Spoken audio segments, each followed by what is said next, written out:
I'm a big fan of Sunbelt Bakery granola bars. I actually have one with me in case I get the munchies, and I can eat it in the mic hole as a bonus pod feature.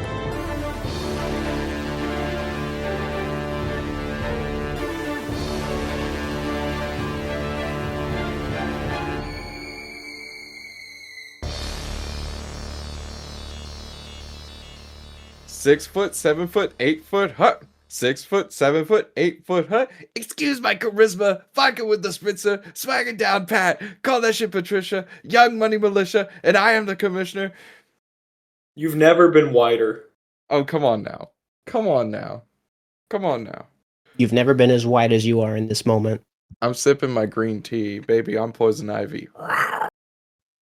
Can we cancel the pod? Can we just end it here? There's no phase 2. Everyone died in maximum clonage. Welcome everybody to Has to Do with Spider-Man. I think the #1 Sony Pictures Universe of Marvel Movies podcast. I am one of your hosts, Peyton. I'm Jarrett. And I'm Noah. And if you are joining us today, we are unofficially continuing the Sony Pictures Universe of Marvel Movies one script at a time. You're kind of jumping in at an interesting moment in the timeline. We are approaching swiftly the end of Phase 2. Although I suppose that the pitch that you were listening to, Solo, might be an okay jumping on point. Take that fucking mask off, god damn you! He always has his mask on. Yeah, that's all my energy for the day. And it's bad because it's my script. This is my last script of the phase, y'all. That's really bad. The energy's got to be up, dude. Get that energy going. This is your pitch. I lost it. I started to lose it when I did 6 foot, 7 foot, and then I did. You put literally everything into that, and then you have nothing left. Yeah. Well, I guess I could talk a little bit about this. This is Solo. Of our entire phase announcements, a lot of people had a lot of stuff to say about a lot of the different ones in our announcement phase, except for this one, because nobody knows who the hell this guy is. Do y'all know who Solo is? I remember flipping through a Marvel Comics magazine around 2016, 2017, and I think it was a magazine for around Civil War II. And I just remember seeing this random tack guy just next to all of the other heroes. And it was very much who the frick invited this guy to the party? Yeah, he's kind of a nobody. I think he's on the team. He's a part of the Mercs with the Mouth group, or Mercs for Hire, or whatever. You mean Mercs for Money? Mercs for Money, yeah, the Deadpool. The Deadpool team. Thank you. It took me a decade and a half, and I still got it wrong. He got his start, if I recall correctly. I think it was David Micheline during his run and work on the character of Spider-Man. I say as I type into Google. Yes. Oh my gosh. How am I this knowledgeable with Spider-Man lore? It is actually David Micheline. And Mark Silvestri created the character for Web of Spider-Man number 19 in October of 1986. He is oftentimes described as the one-man war on terror, and is also known for his catchphrase, "While Solo lives, terror dies." Created in a very odd point in American history, I believe 1980s, mid-1980s, was that the Iran-Contra affair? Yeah. I think so, yeah. Yeah, 1985 to 1987 was the Iran-Contra affair. And so, Solo, of course, is the one-man war on terror. And in his first appearance, Spider-Man is on, a little adventure to Simcaria or some sort of Middle Eastern country. And Solo pulls up and kills terrorists. And Spider-Man's like, dude, what are you doing, Mr. Stark? We don't kill terrorists, or whatever Spider-Man says, because he talks like a kid despite being 20-something. He has the ability to teleport. Yes.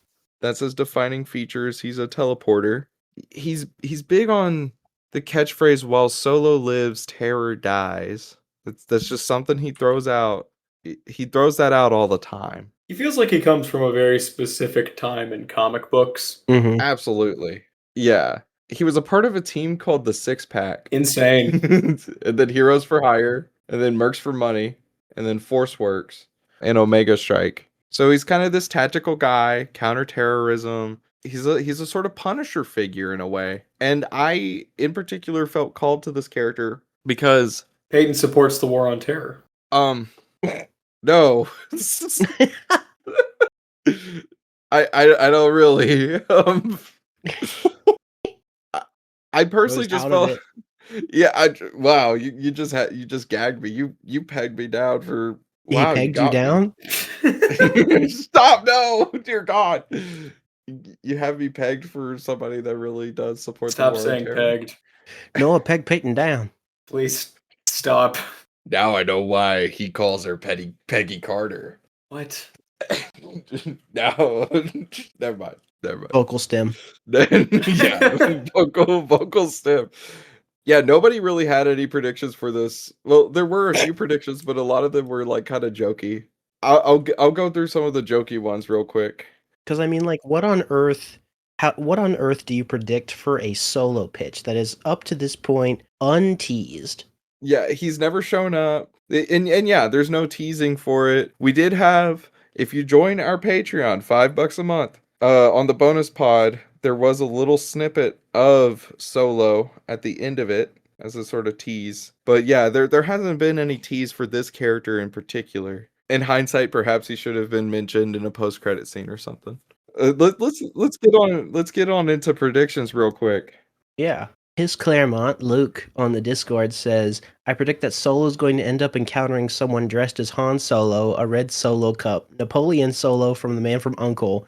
is going to free climb a mountain by himself, play one of the main card games called Solo, and ultimately be a piece about trying to extricate the violent morals that are part of toxic masculinity in order to become a better person. Thoughts on this, Peyton? It's wrong except for the last half sentence. Like there are some connections in the back end there. Yeah. Ultimately be a piece about trying to extricate the violent morals that are part of toxic masculinity in order to become a better person. Kinda. Kind of. Yeah, kinda. All I can say is this is my heaviest pitch yet. This is my most personal script that I've written. It's also one of your longest, I think. This is 85 pages, isn't it? Yeah, this is actually my longest script. Peter and Prowler was 13,000 words. Jessica Drew was 16,000, and this is 17,000. So I seem to have started a bad trend for myself. It's the Dylan and Dalton problem. What started out as 5-page loose descriptions has turned into full-length, feature-length scripts. Yeah, literally. A public domain cinematic universe podcast on Blue Sky, on Dabuski. Follow Dabuski. I think it's going to be about the titular protagonist navigating the criminal underworld, meeting Chewbacca, and winning the Millennium Falcon from Lando Calrissian in a card game. No, this isn't the Star Wars crossover? This would be actually like if Sony was to make a Solo movie, it could not be called Solo because the sort of the search engine optimization of it would be terrible. Solo, a Spider-Man story. James Bourne's Solo would also mess up Google. Gosh, that'd be awful. Yeah, gosh. So there's no way to market this movie effectively. Yeah, there might be one. There might be one. We will say what it is when it happens in the script. Because y'all have known the conceit of this story since I first started writing it back in phase 1. Mm-hmm. Yeah, because it's Solo. Yeah, because it's Solo. I've been keeping y'all up to date with Solo for the most part. A lot of the nitty-gritty story bits are kind of unknown to y'all, but yeah. One more prediction here. Jonah says that Jessica Drew will make an appearance or be a main player in the plot, considering last we saw her job was to watch a particular symbiote that was seemingly teased in a post-credit scene of yours. Very interesting. Intriguing, you might say. Intriguing. Do we want to hop into the script? I think a lot of these predictions are very, very apt, and it makes sense to have the confusion about Solo himself. I know that some people kind of mentioned some different villains that might appear. Like Solo had apparently fought or worked with a guy called Terror in the Mercs for Money era, and there was a few other ones that were kind of interesting, like some multiversal tie-ins and stuff. And I think that those ideas are very apt, especially knowing what I like to do. And there might be some bits and bobs that might surprise y'all. Okay. Do you want to talk a little bit more about like your inspiration for this pitch or where your head was at? Or would you rather keep that on the down low? You know what? Yeah, sure, I'll talk about it. So when I initially started writing this, it was back in phase 1, which was 2024, and it was originally going to be a phase 1 pitch, but then shit kind of happened and things got shuffled, and I felt more called to do the Prowler's pitch than I was to do solo. When I started doing solo, I this was actually the one that I have sent to y'all is the 4th draft of solo. There's been many stops and goes in the past of me attempting to write this story, but then in October I actually went through a breakup. Y'all know about this, Noah and Jarrett. We talk I all was the going to say, time. you don't have to air it out if you don't want to. I just was giving you the opportunity because No, you I'm down made it to. clear it was very inspirational. I think it certainly helps to kind of give that background and stuff. So with the breakup, I spent a lot of time reflecting and kind of thinking about a lot of how I deal with relationships and how I grapple with my sense of self. And that kind of shines through in this script. And then another thing that really shines through is I had wrote Act 1 more or less right like after the breakup had happened. And then Act 2 and 3 came about because we had to put my cat down. Yeah, Peyton's been going through it, folks. Yeah, it's it's been kind of bad over in Peyton land. My cat of 15 years, his name was Luke. He was the love of my life. I love this guy. Luke from the Discord. Luke from the Discord. He had developed an oral tumor, and these things in cats is a very rapid malignant growth. You can do stuff for it, but ultimately by treating it, you would only prolong the life for maybe about 4 months. And so the hardest decision, I had to make more or less the hardest decision of my life, which was to ultimately put him down. And the sort of weight on my shoulders of having to do that really kind of inspired the second and third act of this story.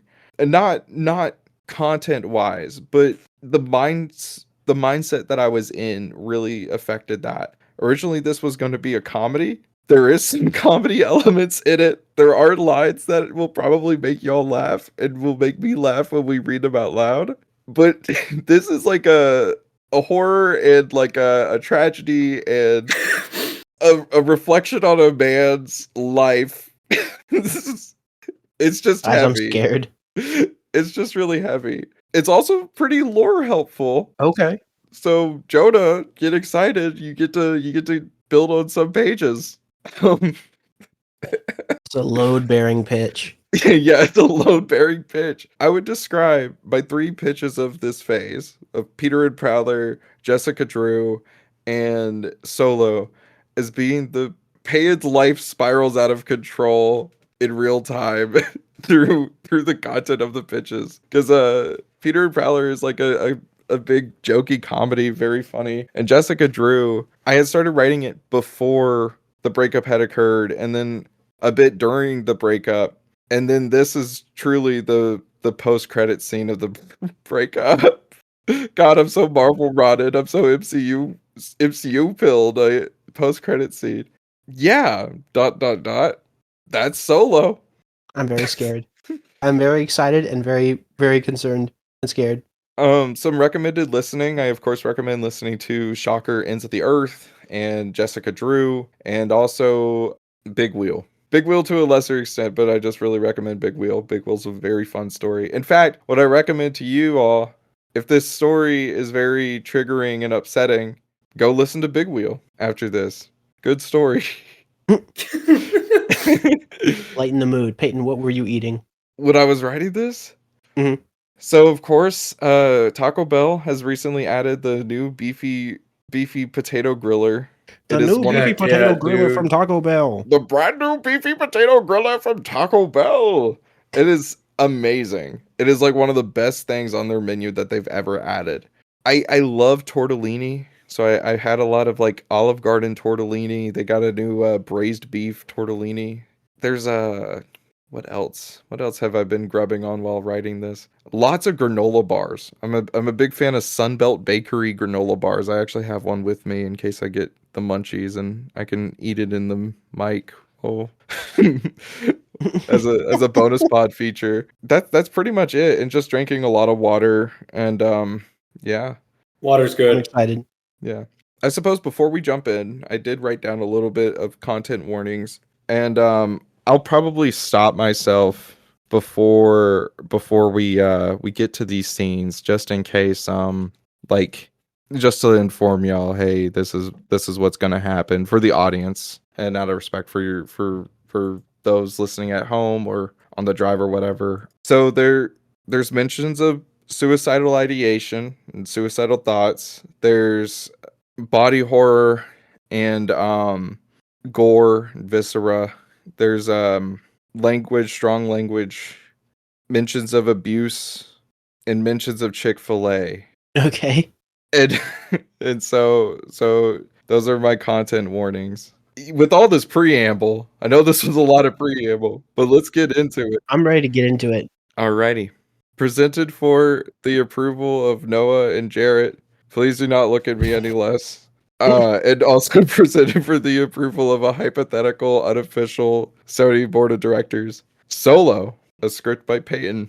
Directed by Nia DaCosta, if this was to happen. And I know that those listening at home, the Pod Universe has recently released their late adopters by Dalton Deshane, and it's a wonderful episode. And yes, I know it's directed by Nia DaCosta. I had picked Nia DaCosta months ago for the same fucking movie that they picked, which was The Bone Temple. I'm not mad about it. I'm just saying I'm covering my tracks. The overlap's fine. And also the Marvels. And also the Marvels. Yes. Alrighty. Intro. A hand turns a dial on a stereo. His Sony Xperia phone is plugged into the top of it. As the volume increases, we see the album cover on the play screen. It's Zaba, the 2014 album by Glass Animals. The camera moves throughout a kitchen as the figure is cutting foods. He assembles an appetizer of fruits, strawberries, blueberries, raspberries, and some cucumber. He is cooking chicken and dumplings. He shreds the chicken in a crock pot, slowly dancing to Gooey. He takes a can of biscuits and cuts them into the crock pot near the end of the whole session, right as someone knocks on the door. We move the camera up now to focus on his face. It's Danny McBride. This is our James Bourne, also known as Solo. He is wearing something business casual. Think a polo. He smiles, walking to the door, and he opens it to see Lucille, played by Regina Hall. Lucille stares at him. She looks focused and intent. Come on in, my dear. Dinner awaits. Music cue, Gooey by Glass Animals, once again. It's a bit lighter in the background as they have a conversation. I really like the fruit cup. It's a fruit cocktail. You used canned fruit? No, it's just look. You get a fruit cup at like a Chick-fil-A. That's something a toddler eats when you're trying to get it to lose baby fat. I think baby fat keeps an infant warm. Yeah, I don't have kids, nor do you or us. I guess we can't know. They eat some more. The chicken could have been peppered more. Did you boil it? No, I had it cooking in broth all day. So you boiled it in its own juice and then shredded it. There aren't even vegetables in this, James. Look, Lucille, what's the problem? James sets his fork and knife down. Lucille sets hers down as well. I'm just saying, if there's a problem, let me know, okay? I'm home for just a few weeks at a time. You know this. My job doesn't offer me many opportunities like this. I spent my entire time thinking about what I'd cook you, and you called my cocktail a fruit cup, and you complained about the chicken and dumplings. Is something wrong? Lucille puts the napkin she had in her lap to the side. I kind of expected this to happen early on in the night, or right as it's about to end.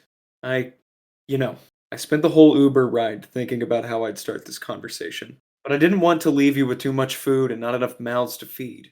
Can you turn that music off? You know I hate those incomprehensible lyrics. James sets his napkin on his empty plate. Yeah. He walks up to the stereo and turns the knob down, and he steadies himself against the countertop. You gonna come sit back down? No, I think I just want to stand. He turns around, still steadying himself against it. Get the blood flowing or whatever. Foreigner talks about that, when he slows down time or whatever it is. He stands. I'm not feeling this relationship anymore. Okay. And I say that because, you're spending a lot of time by yourself. I'm alone most of the time because of it. I've started thinking about my masters again. And you have one good skill. I hate to say it, James, but you're not a good cook. You don't have film literacy to save your life. James nods as she goes in on him, talking about how he can't play guitar nor the drums and he can hardly sing. All you're good at is killing. And I don't think I want to be with someone whose best ability is murder and hiding a body. I fight for you, for the country. Yeah, I'm a contract merc, but I do it to fight terror in all shapes and sizes. 9/11 was 15 years ago, James. The war on terror is a blip. And please don't interrupt me. I'm sorry. Keep going. Just come sit. You know this is better for both of us. James walks to the table again and he slowly sits down, leaning back in his chair. You're a good contract killer, but you're also a good man. And I know that's paradoxical, but it's true. And I loved you for it, but you're too far away from me. What if I took longer breaks? Then we can be together more.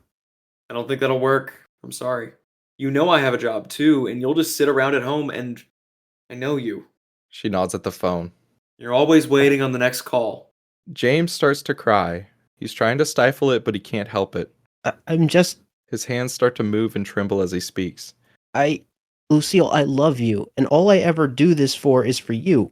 I know that when I go on the missions, I expect to come home and come home to you. He points to the couch. Over there, you wrapped under my arm, us in our pajamas, is the happiest spot for me to be. I wouldn't come back to North Carolina if it wasn't for you. Mom and Dad are dead.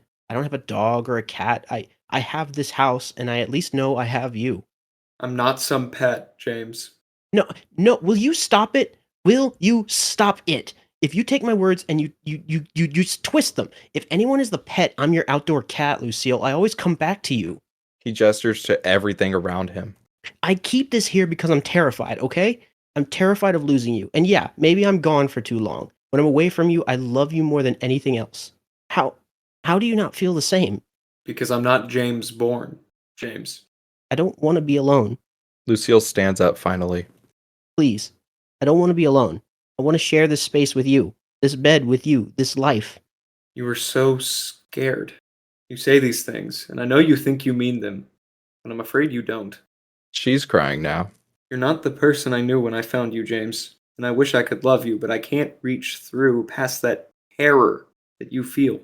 My heart aches. It's like I'm losing something I already lost. If you leave right now, I have no reason to stay here. I won't be fighting for here anymore. I won't be fighting for you. You need to stop fighting for America, or for me, in whatever way you view it. You gotta look in the mirror and figure out something that you want to do that's for you. She blinks. The tears fall down her eyes. Goodbye, James. She opens the door, leaving James alone. James closes the door, and he presses his forehead against the door itself, hearing the light steps of Lucille's feet in the crunchy winter grass as she walks away. He turns around, still against this door, and he eyes the plate of food and his empty plate. He sees the fruit cup and the messy kitchen. We see through his eyes as he follows the entire house, and sitting on the couch the whole time is his tactical costume. Fuck me. Damn it. He picks up the costume, crying still. Wrapped up in your pajamas on the couch. Oh my god. Nice job. Point at the damn reason for the whole separation. Nice job. He sees all of the mess the house is actually in. You slob. You lonely, stupid slob. Now you're writing solo.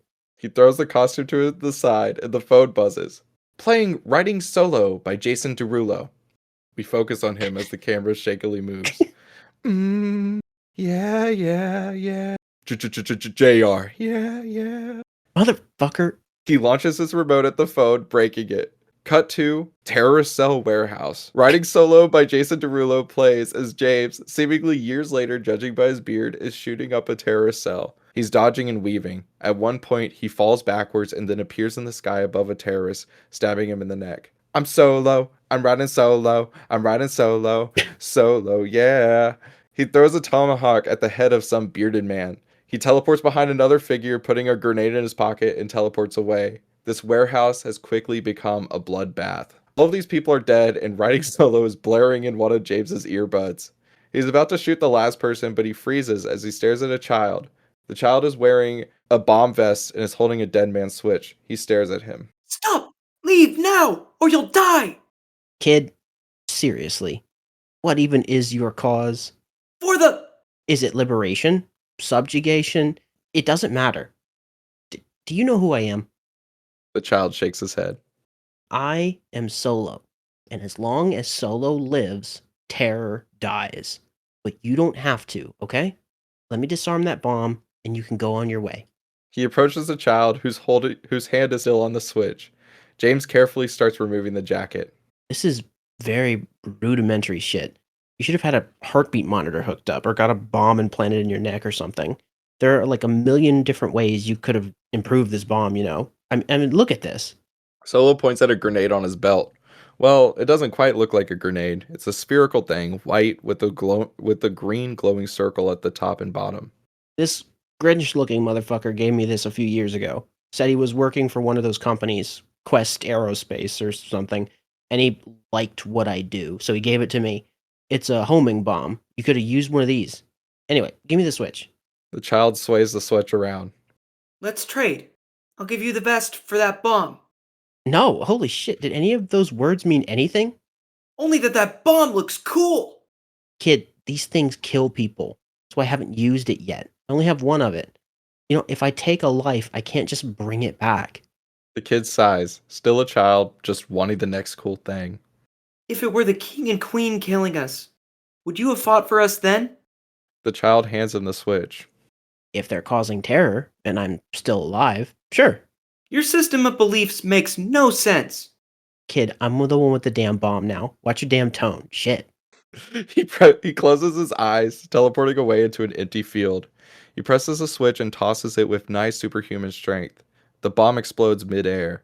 When he teleports back, the child is gone. Solo presses a finger to his ear. Mission complete. The voice of Reed Scott, seemingly reprising his role last seen in Jessica Drew, comes through the mic. Perfect. Ready for your next task? Wherever terror lives, Solo comes. Gross. No, fuck you, man. Where is it? Get on a plane back to America. We'll talk more on the way. Just start telling me now. Okay. Doverton, Colorado, US of A. Doverton, Colorado. The small town sits in a valley, encompassing it as though their walls are mountains and hills. To the north is a meatpacking plant. There is a river that enters and exits some gaps in the secluded mountainous region. Against the river is downtown Doverton, which, compared to the surrounding area, is more nifty. A sign reads, Doverton, Colorado. Home is where the heart is, and we are the heart of the valley. Music cue, Devil Like Me by Rainbow Kitten Surprise.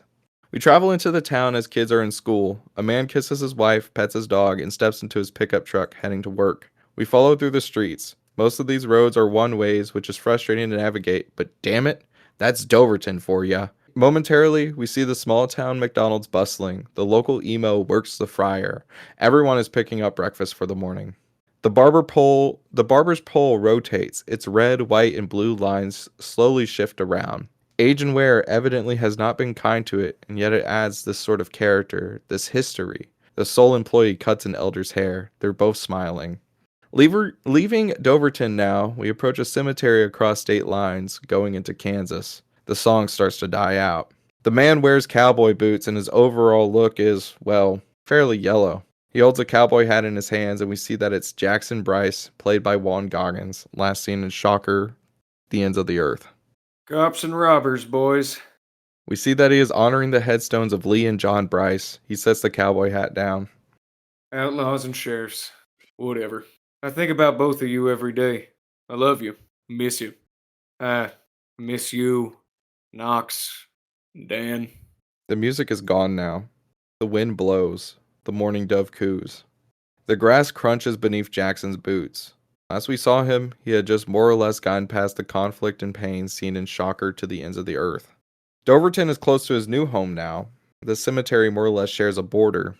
He briefly looks back at the headstones, just two among rows of graves. Very lightly in our ears, we hear an explosion. Jackson looks back, his eyes narrow, and he starts to run, leaving his car behind. He's just not thinking. He makes it into downtown where the same elder from earlier is stepping out of the barber shop, their hair half finished. The barber, still in apron, is staring at this thing that we can't make out. The man in his truck steps out, grabbing his shotgun he keeps in the seat next to him. Jackson is focusing on these faces, and then he focuses on what's in front of him. It's a beached whale. Deep into Colorado, a landlocked state. The whale is dead and large, and the river, although close, is still too far for this whale to have survived this long. The people are chattering to one another.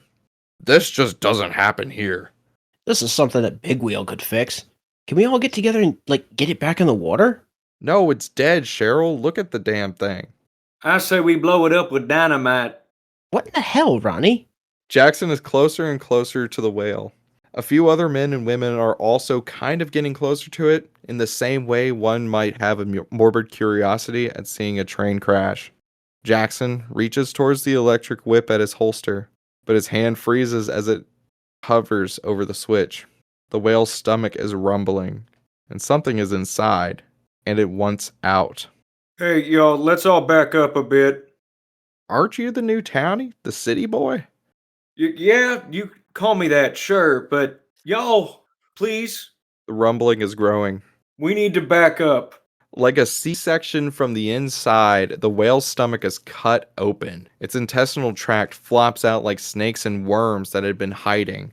The stench is putrid. The man with the shotgun throws up. People begin running away now. Jackson just can't look away. Out from its gut rolls a large fish. It's covered in blood.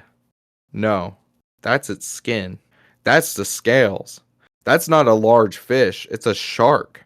It's a great white, and it's flopping, floundering, flinging whale stomach juice everywhere. Jackson looks around. He's alone. Even the barber has closed up shop. He begins to back away.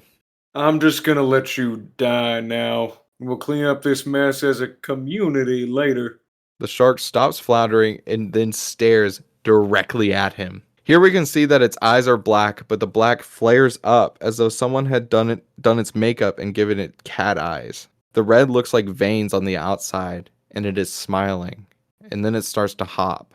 Jackson runs now. He's a land mammal. This is a shark, and it's not going to grow legs and run after him. How does that song go? It's the same everywhere. Did the shark just speak? Jackson turns around. The shark's mouth is wide open. From inside the mouth, a gravelly country voice murmurs. I want to be where the people are. I want to see them dancing. Walking around on those, what do you call them? Oh, feet. A foot exits the maw, and the shark starts to turn gray as the foot turns deep blood red. Flipping your fins, you don't get too far. Legs are required for jumping, dancing, strolling down a, what's that word again? Street. The leg is a deep red, just like the shark. It also has twinges of black. Jackson takes out his whip and activates the electric shock on it. Sparks singe. Up where they walk, up where they run. Up where they stay all day in the sun. Oh, look, it's raining. Jackson looks toward the sky to see that the creature isn't lying. The clouds have turned dark gray. Droplets begin to fall from the sky. Grandpappy's blessing. Where was I? Wandering free. I wish I could be. He splits the shark's jaw wide open, folding the remaining part of the creature back like a lid. We get a look at the skinny man thing. The viewers know who it is. That is a red one. Part of that world. Carnage smiles. Daddy's home. Let's take a quick pause. This was the snippet that was read for the Patreon. And that's where actually Jonah had referenced the Jessica Drew showing up, because it is her job to watch Carnage. Very interesting prediction indeed. Hey, so that's Carnage. That's Carnage. That is a red one. We've not seen Carnage in a while. No, we have not. A long while. What is A happening? long one. Let's get back into it. Solo stands next to a now entering sign. That was 5 days ago. All communication in and out of the town has gone cold. No one realized something was up until Sheriff Brian O'Neill collapsed at the line to a neighboring county. He was mumbling all these words. What I'm about to tell you is strictly confidential. James, I'm afraid I haven't been completely honest about our dealings. I kind of figured. What do you know about symbiotes? Solo walks down the street. Well, I know what a lot of people in my circles claim to know. The foreigner talks about how they were space goo. I heard about the Life Foundation, John Jameson, the rumors of extraterrestrial life forms that bond with people, or venom. And there were those sightings of the white venom during the Martin Lee attacks. You got the gist. All the sheriff can say is, "That'll do, pig. That'll do." Authorities were confused. Some went into Doverton and none came out. They removed O'Neill's clothes. We see O'Neill's back. Etched into it is scribblings. In the middle is a spiral, and there are words written, some crossed out.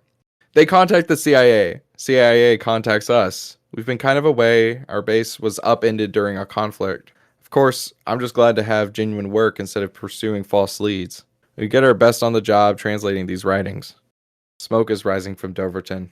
This is a symbiote, James, but is not what we've come to understand. On O'Neill's back was a list of demands, and we understand a lot of them except for the last one. What's the last one? I'm afraid I can't tell you.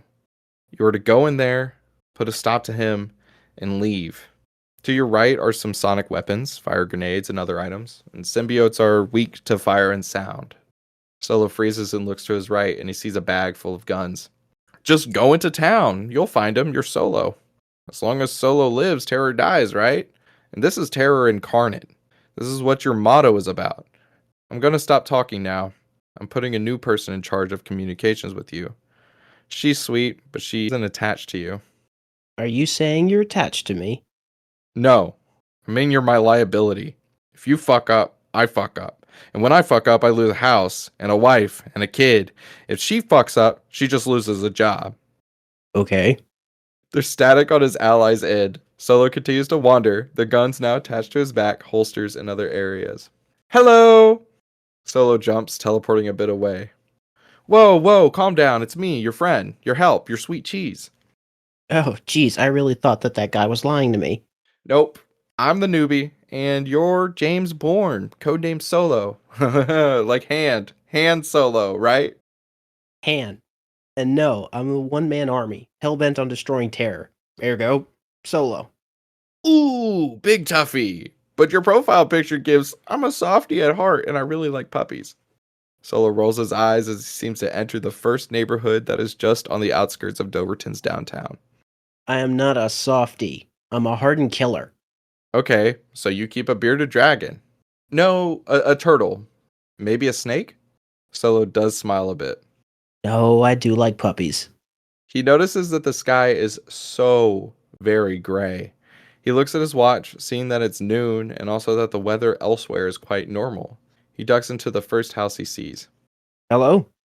No response. Just catching up. Your bio says that you're recently single, but then it specifies that the recency was nearly 7 years ago. What else does it say? How much my nuts shrink in the cold? Damn.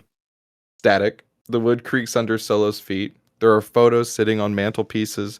The lights are off and he turns on a flashlight on his jacket. About 3 millimeters. For real? No, man, I'm bullshitting. It just has some psych eval stuff. In-depth background history. Your powers are cool, but it doesn't really talk about how you got them. Was it an experiment? Are you one of those Ravencroft escapees? Like Cletus Cassidy? Momentarily, Solo stands in a living room. There's a chair and a half ottoman and a couch. He seems to just kind of freeze up at his friend's question. No, it wasn't an experiment. And I've been sane my whole life. Okay, that first part is probably true. Second part, buddy, you fight a noun. Everyone is fighting a noun. Fighting an illness. Oh, look in a dictionary. That's a noun. A war. Herpes. Nouns. Herpes and illness are similar. Yes, but it's like... The faucet turns on in the bathroom. What the shit? Solo tries to sneak, but if he was trying to have any semblance of cover, it had been blown away long ago with his conversation of herpes and balls. He approaches the door to the bathroom and with the creak of the hinges opens it. He turns the switch and looks at the sink, which is running a steady stream of water. If something is in here, you've been had. Solo, what is it? The shower curtains are drawn. He removes them to see Carnage. Well, shit. That was simple. Carnage is tiny and he's sitting in the bathtub, his tendrils sunken into the drain and flowing slightly from the faucet. Its white eyes are squinted as though in a trance. Solo smirks. Easiest job ever. You're not even scary. Carnage looks up at him and he smiles, his mouth opening wide in this huge grin. Solo holds his sonic cannon and fires. It rocks the entire house, and white noise fills our ears. When it all comes back into focus, Solo is staring at bones. Children bones. Carnage had bonded to a child, and that child was just there, and now it's bones. Immediately, Solo's eyes widen, and he backs away from the bathroom. The pipes start to rumble. Is it done? I think I killed a kid. What the fuck? Bursting from the pipes is the bloody tendrils of carnage. It's coming from the vents, the faucets, the damn dishwasher. Solo starts to run away. He fires his sonic gun several times. It propels him more and more. He's breathing heavily, yelping. He closes his eyes and he's teleported away. He's outside. Bursting from the house is the Carnage symbiote. It's like a wave of veins coming towards him. He runs through the neighborhood as carnageized Doverton people spill out from their homes and begin chasing James. Help! What's going on? What the fuck did you send me into? Didn't Big Boss tell you? This guy was in the news. Eddie Brock ousted him. What? Solo is now running and teleporting as a swarm of these carnages spill out from every random spot. James, this is a serial killer, Cletus Cassidy. He died, but I guess he didn't. And what you're dealing with is his friend, Carnage. Venom, Carnage, White Venom. We're temporarily calling that anti-venom. What else is there? Help me! He shoots his sonic gun some more, and they're only blasted briefly back before the Carnage swarm gets back up and chases him more. More seem to approach him from the front. He's quickly being cornered off.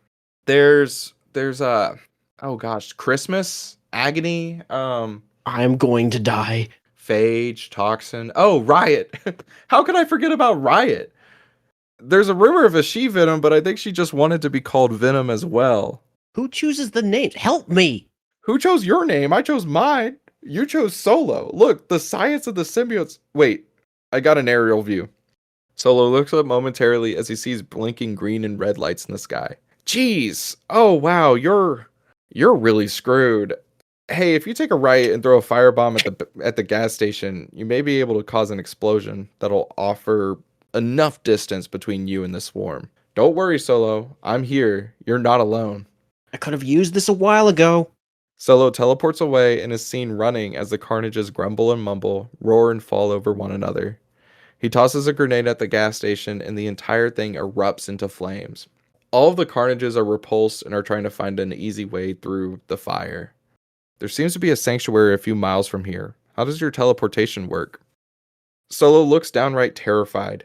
Danny McBride, the actor, is sweaty, breathing heavily. His eyes are wide open. It's if I'm stressed. Oh, so you have some chamomile and a nice catch-up with an old friend in the last couple seconds? No, I'm terrified. Well, as long as Solo lives, Terror dies. then teleport away, my friend. Solo closes his eyes again, and he blips out. He lands, runs, blips out again. Rinse and repeat as he approaches a fenced-off mech mansion. Doverton's meatpacking plant is a cold, oppressive piece of architecture in this small town. On the other side of the town is the other piece of oppressive architecture, that gated mansion that Solo is heading towards. The Rawlsby meatpacking plant is a large concrete building, about 6 stories tall. Inside is cold meats, dead cows, pigs, and chickens that hang from meat hooks. It is so cold, it's as though there's a sheen of fog on the bottom of the floor. Blood covers the floors. We hear the munching and crunching of bones and flesh. We stop at Carnage, who is bent over, devouring a dead cow. Footsteps against the metal floor freeze him. Carnage doesn't even turn around. His face pushes inside of him and pops out the back of his head. He smiles as his whole body essentially flips. Oh, Randy, my friend, my colleague, pal, how are you? Randy, who wears the meatpacking outfit of a coat, red hat, and bright red boots, is shaking as he tries to stand still. Can I get you anything, Carnage, sir? I see you finished your meal. I need something, Randy. Something your sad excuse for government can't give me, apparently. I'm looking at you, I doubt you could give it to me either. Carnage touches Randy's face. Randy is sweating. Is it Frances Barrison? She died, Carnage, sir. Carnage's eyes squint. He tilts his head. Who? She was called Shriek. Your partner, you and her went on a rampage. Carnage walks a bit away from Randy, who catches his breath. Oh, I see. Yes, I remember now. So much is so foggy, it's hard to piece it together. No, I couldn't give two sphincters about that screaming bitch. Carnage's hand starts to shift into a red blade with two spikes on the side. I'm looking for this. Have you seen it? Is it on a mantelpiece somewhere? No, I don't recognize that. Think harder, Randy. You can remember it. It's hard to miss. It's red like my arm. It's also black like the outside of my eyes. Excuse my insolence, sir, but I'm a curious guy at heart. I wonder how you survived. Cletus Cassidy died in a church. Carnage turns to face Randy. He walks to him again. Randy is shaking badly now. He's terrified. Carnage towers over him and bends down to face him. His face begins to melt. While half of Venom's face can easily slide back to reveal Eddie Brock underneath, Carnage's skin literally melts to show who the host is underneath. Beneath Carnage is musculature. It's like decaying flesh that is actively trying to heal. And here we realize something. That hasn't been the voice of Woody Harrelson. Even at just this muscular level, that's not the same body shape. This is starting to be Cletus Cassidy, but it's like a drawing from memory. I'm working on it. Us symbiotes don't really have to do something like this, but me and Cletus were just the best for each other. Got a wife at home, Randy? Husband. Oh, good for you. You two are just the best for each other, right? Yeah, sir, yeah. That's me and Cletus. Not even in death can we part. The rotting yet healing flesh of Cletus is covered again, and now it's just Carnage. My mini-me's can't capture that damn teleporter. I'd go out there, but I need to try and tap into my hive. I need to find that blade. Leave me to think, Randy. Give me a nice piggy to eat, and I'm not talking about one of your fingers. Carnage laughs to himself, and Randy quickly runs away. Carnage, this being of anarchy and chaos, lets his smile down, and he kneels to the floor and closes his eyes. Grandfather, I need your aid. Am I close? His tendrils spill from his body. We see Cletus again. Some parts of his chest epidermis is showing. He's gasping for air. Grandfather, do you hear me? Dear God, just kill me, please. Grandfather, am I close? Is it near? The voice rocks the theater. It's Andy Serkis's Null, God of the Void, Breaker of Worlds. No, but if you call for it, it will come. You kill, eviscerate, murder, destroy. This town needs to be ash. Its people's blood in the streets. If that doesn't work, you move into town. You find a larger city. You do it there. The blade will come. And then I will be freed. Elsewhere, Solo approaches the most garish mansion you've ever seen. It's this large house with inexplicable architectural decisions, such as a rock spire. It's 2 stories tall, and for some reason, due to its large fence and even larger land, it looks small next to this wide open space. Solo approaches the door and pulls at the knob, but it won't budge. He closes his eyes and opens them, but he doesn't blink out. Ugh. What is it? I'm not stressed out anymore. Are you serious? Solo looks to the sky, and he can see the blinking red dot of his friend. Do you see me teleporting? You were doing well a minute ago. This shit acts like fast-acting benzos. Every time I teleport, I chill out a bit more. It's like taking horse tranks on meth. Those cartages don't seem to know where you went. See, and that sort of info isn't helping me. Do you know about grounding techniques like 5-4-3-2-1 grounding? Panic attack mumbo jumbo, yeah. 5 things you can see, 4 you can touch, 3 you can hear, 2 you can smell, 1 you can taste. Surely there must be something like that, but for stress or terror. It reduces stress and terror. Well, like, what if you're picturing 5 spiders, 4 bloody tendrils? I don't know. Like, imagining shit? Yeah, imagination. Take your mind back to a time you were the most stressed and simmer in it. Feel all those feelings again. Think about your ex. Solo pulls at the door again, even more aggressively. He hears someone or something shuffle behind the door. Thinking that's enough, he closes his eyes and tries to teleport, but he can't. I don't think about her anymore. Bullshit. I call bullshit, but pop off. Solo closes his eyes again. James is a child. It's the 80s, and he is at a showbiz pizza place or Chuck E. Cheese-like spot. Across from James is his mom. Her hair is curly and poofy, and she is played by Eddie Patterson, fellow Righteous Gemstones and Vice Principal's alum. She looks absurdly bored. Why here? I love Slinky the spider, and I like Ollie the octopus. And the hot dogs are good. I guess, but we could have gone to the buffet. You know Rick hates this place.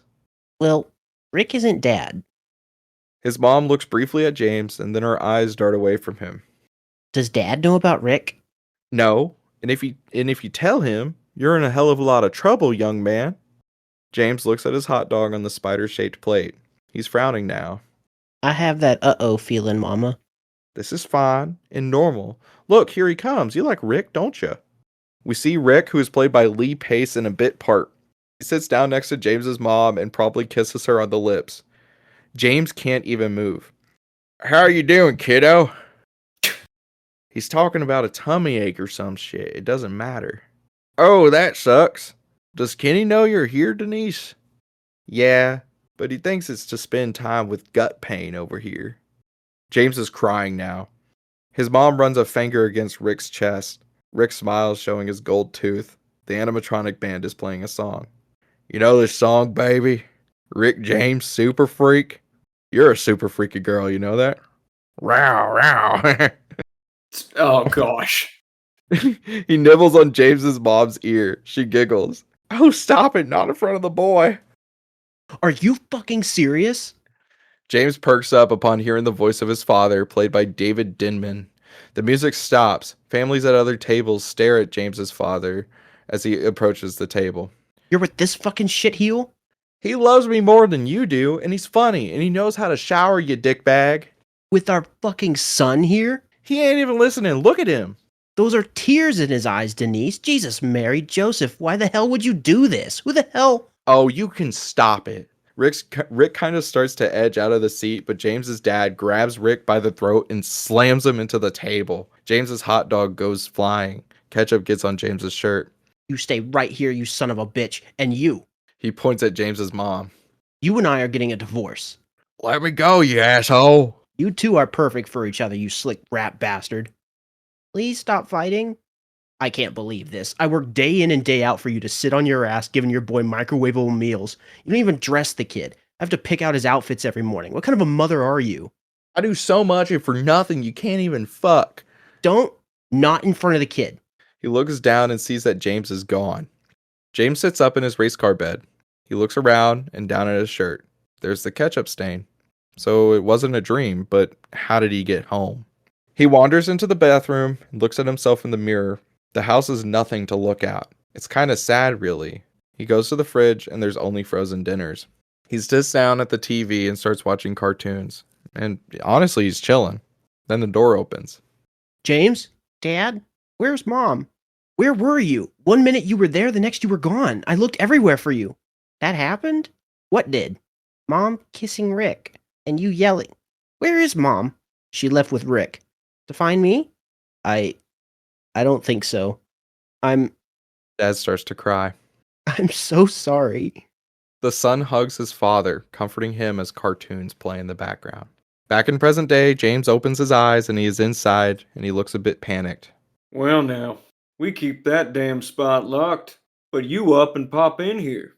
You one of those red things? James looks behind him to see Jackson decked out in some battle-ready gear. A few other survivors are there. No, I didn't expect anyone else to be here. So if you're not one of those red ones, what are you? That red thing is called a symbiote. Gathered that. Had a run-in with one myself. We were good friends. Okay. I'm a guy that was hired by... A survivor speaks up. The government? Yeah, you could say that. Oh, thank God, we're saved. Oh, hell no, we're screwed. You shut your trap. While they bicker about trusting the government or not, Jackson reaches his hand out to Solo. I'm Jackson. Some people call me Montana. You don't call me that. You call me Jackson. Shocker's fine. It's a pleasure. Solo grabs Jackson's hand. James, but you can call me Solo, because as long as Solo lives, terror dies. Jackson clearly tries to stifle a laugh. Alrighty then, sir. Happy to have you here. So, I thought this would be empty. How did you all get here? Sit down, Mr. Solo. It's a doozy. Solo's earpiece buzzes. Say that you have all the time in the world. Got all the time in the world. End of Act 1. Bro, Yeah. This is insane. this is insane and intense. I'm sorry. I'm really loving this. I love this so much. Thank you. Carnage is after all black. Ugh. I don't know why that didn't click at any point when you were sharing like snippets of like what you were planning for this pitch. Because we knew pieces, but at no point did I connect that he was going to try and summon all black. Yeah. Oh, that's good. The conversation that you wrote between James and Lucille at the beginning of this is one of the best pieces of dialogue you've done. Mm-hmm. Thank you, bro. Thank you. Was incredibly invested in that. The opening scene is so well written. I don't know how to phrase this. You have a very good voice for like deeply personal, uncomfortable conversation. It's like you've been through breakups. Yeah. And like horribly awkward situations in public. Many times. Many a time. That Chuck E. Cheese ass scene was horrible. Yeah. I am upset at you choosing Lee Pace for this bit part. We can use him for other things. Yes, for sure. He's a great actor. I just wanted to kind of have a. He looks like such a like a dude that's like. He looks like a homewrecker, is what you're saying. Yes, he's a dude that is ready to like ruin a dude's life. Like the man is a homosexual, Peyton. yeah, I know. He's taking all of my wives. He's taking all of your wives. All of them, they're gone. Oh, I actually didn't know that. Good for him. Yeah, good for him. Huh. I think he's very satisfied with his lane. His middle name is Grinner. I was going to say, the only thing I know him from is, I believe, the Hobbit movies. Yes. He was Ronan in Guardians. That's right. He was caked in makeup, so I don't immediately recognize him for that. My favorite role that he's in is the show called Pushing Daisies. It was on the CW for a while, but it's so underrated. I won't say anything more about that because it's just a show you kind of have to experience. I will check it out. Great. Yeah, he's just in a minor role. He can show up in the future in a different movie. Honestly, if you have a different actor choice for Rick, I'm perfectly fine with recasting Richard Brake. Oh, this dude looks even more like a like a country home wrecker. Like yeah. I could yeah. He is way older than Lee Pace, but it's a very good choice of this, especially with like if he was to slick back his hair and maybe during that scene, like when he's growling at her, like he combs his hair a little bit. Let me look up Richard Brake. I think I want to go with Richard Brake. That's fine by me. Just image popped up and you're like, yep. At a certain point, he came up when discussing like potential people to play the emaciated corpse of Cletus Cassidy. So a follow-up question is that, are you looking like for this to be Woody Harrelson's return, but as like a nasty, like makeup covered ball of muscle? You'll see. I'm not going to confirm or deny anything yet. Okay. I assume not Richard Brake then. Not Richard Brake, no.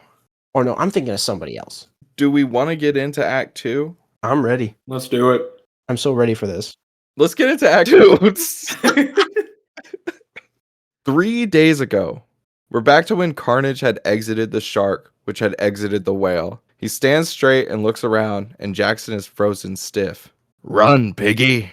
That he does. He keeps looking behind him as he runs. We see in the background that Carnage had begun a rampage. His tendrils shatter the barbershop windows and grabs the old man working. His mouth widens and swallows him whole. The symbiote flicks his wrists and little pieces of itself go into the drainage. Jackson continues to run. He's screaming now. The same man from earlier who said goodbye to his wife and dog pulls up in his truck. He is played by Daryl McCormick of Wake Up Dead Man fame. This is Buford Hollis. Daryl is trying to do a southern accent different from the politician voice he's doing in Wake Up Dead Man, but he's British, so we'll see how well that is. Get in! Buford? Get in the damn truck, Jackson! With a hop, Jackson jumps into the truck, which speeds off, and he looks back watching Carnage destroy downtown before he liquefies and disappears. What in the hell was that? I don't know, but I got a question for you. Jackson looks back at Buford. What? Can I count on your vote for my seat on the city council chair? Jackson eyebrows narrow. First of all, I live in the next town over. Second of all, if that thing continues to wreak havoc in this town, I don't think you're going to have a seat to sit in. Buford turns the street into his cul-de-sac. He sees families running out of their homes. A child falls and twists his ankle. They're screaming as some family member, a mother, a father, a cousin, or sibling, walks out of the house completely red, their eyes merely white slits, arms shaped like axes and blades. Oh God, Janie! Jackson, wait here! Buford stops the truck and tosses Jackson a pistol. He runs into the house. The camera, still in the back seat of the truck. So this entire scene is more or less a one take. Right. So the camera is like in the back seat of this truck, and it's pretty shaky. It's like a handheld camera. Jackson looks left and right behind him momentarily as chaos ensues in the middle of the street. A tiny carnage tears the throat from a man. A house erupts into flames. Come on, man.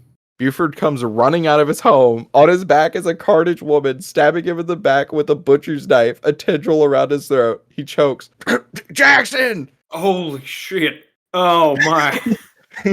With a stumble, Jackson crawls into the other seat and slams on the gas pedal. With a splat and a slide, the carnage woman goes flying while Buford groans. Against the windshield, Buford slams on the window. We have got to get away. But your wife. Fuck her. We gotta get away. My wife.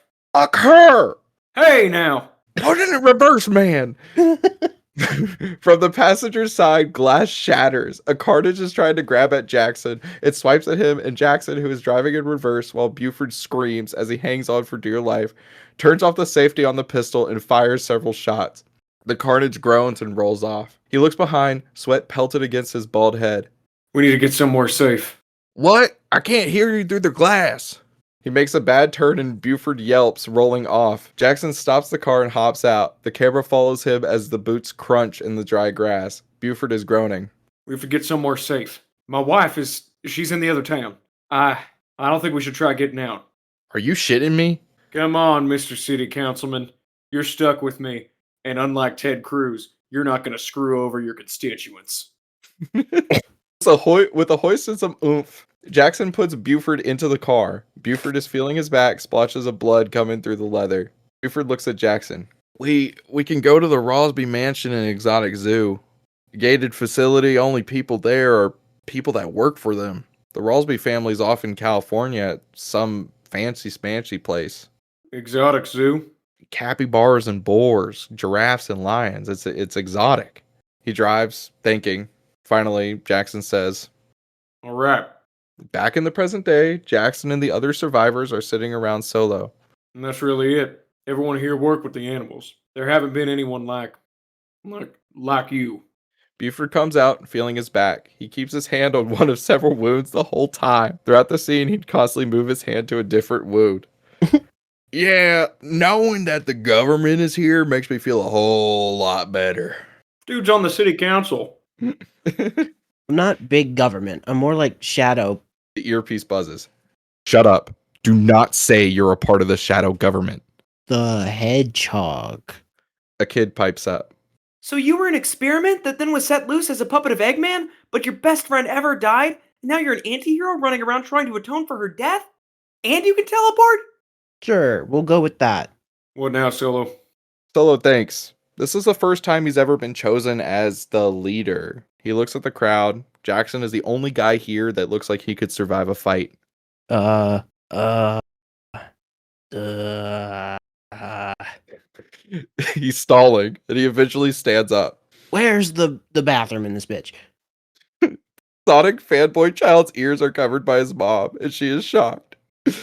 Sorry, when a guy's gotta go, a guy's gotta go. Down the hall and to the left. Somehow, plumbing still works around here. Solo leaves, and Jackson looks at everyone. Buford finally pipes up. So he's a part of the shadow government, right? Yeah, and I think whatever he's part of, we're still screwed. Solo stands in the bathroom. It's an opulent half bath containing a toilet, sink, and towels. Although everything is hunter-like. Wood and bamboo, a head of a lion roaring above the toilet. There's a painting. A hunter-like font reads, "To be the hunter, you must first pray." Like prayer. The Imperium friend chirps. Okay, so I think that you were the worst option we could have sent into this.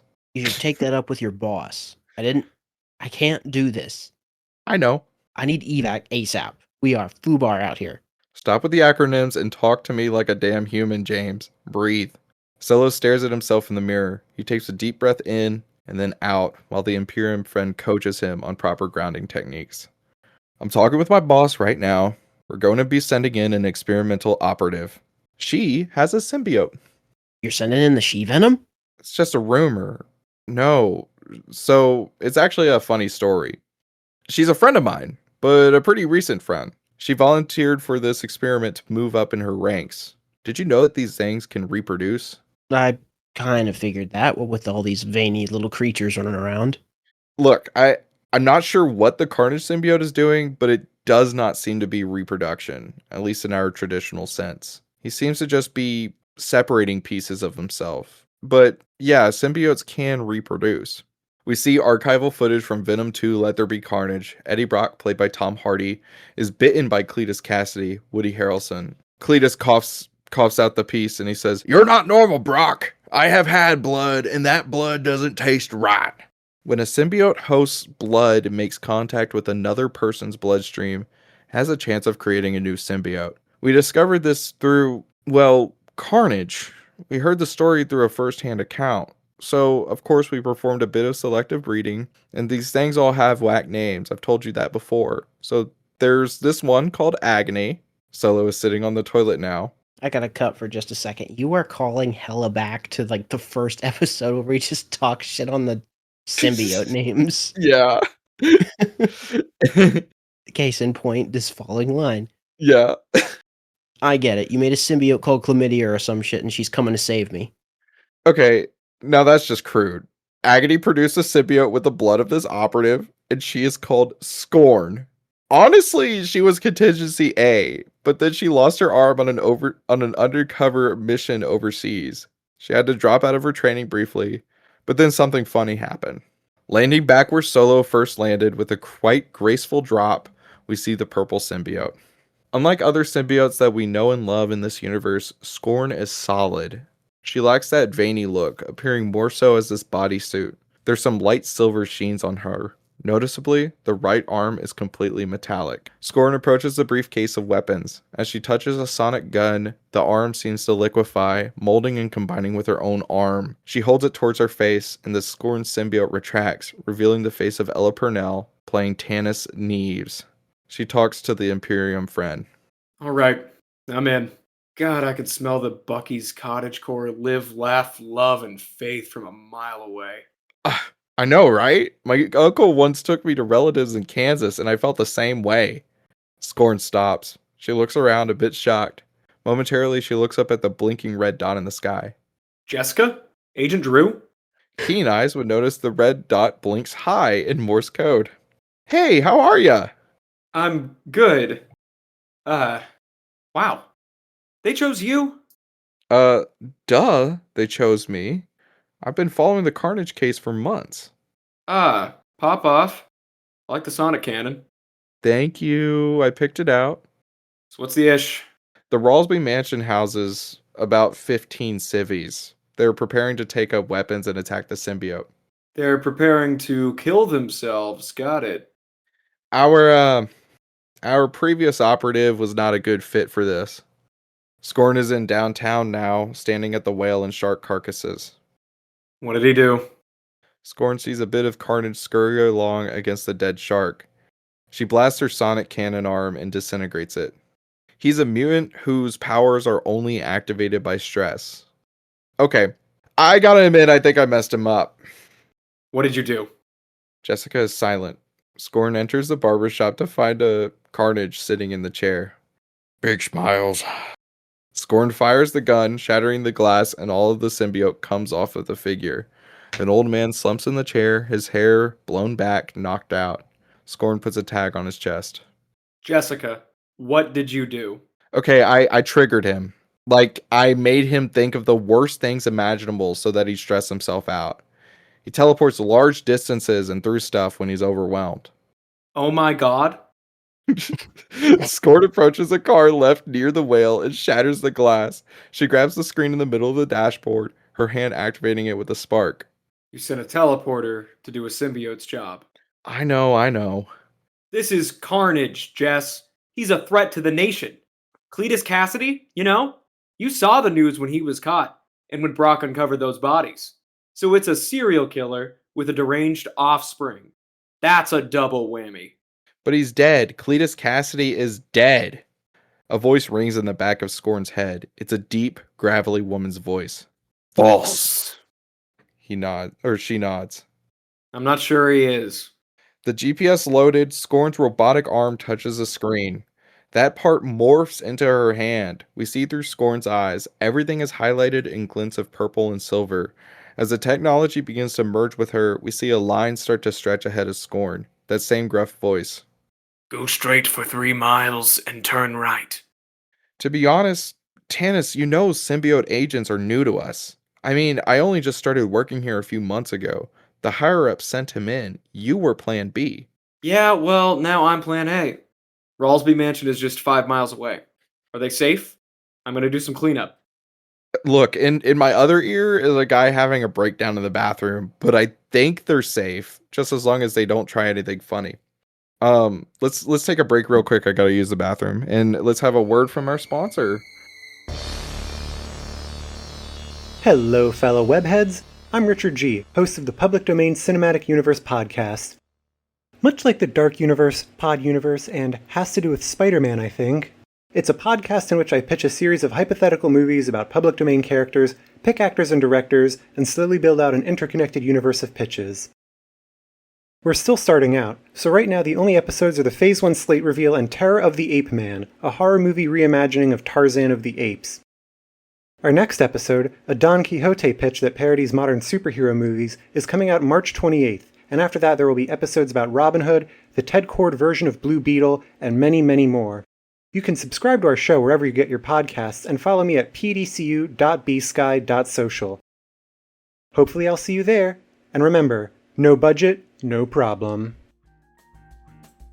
Hi everyone, it's Editor Andy here. I know you're not used to hearing me, but I thought I would pop in and say that we're doing things a little bit differently with this episode. As you might have seen from the title, this is in fact part 1 of 2. The fact of the matter is that these motherfuckers were recording for 3 straight hours, and it's too much to cut down for a single episode, so we are having to split it up. So, what's going to happen is we're going to call it a day here for now, and you will get part 2 in a week. I hope that works for you guys. You've got lots to look forward to. It's a great script, and I hope the wait is worth it. Thank you so much, and we will see you next week. Bye!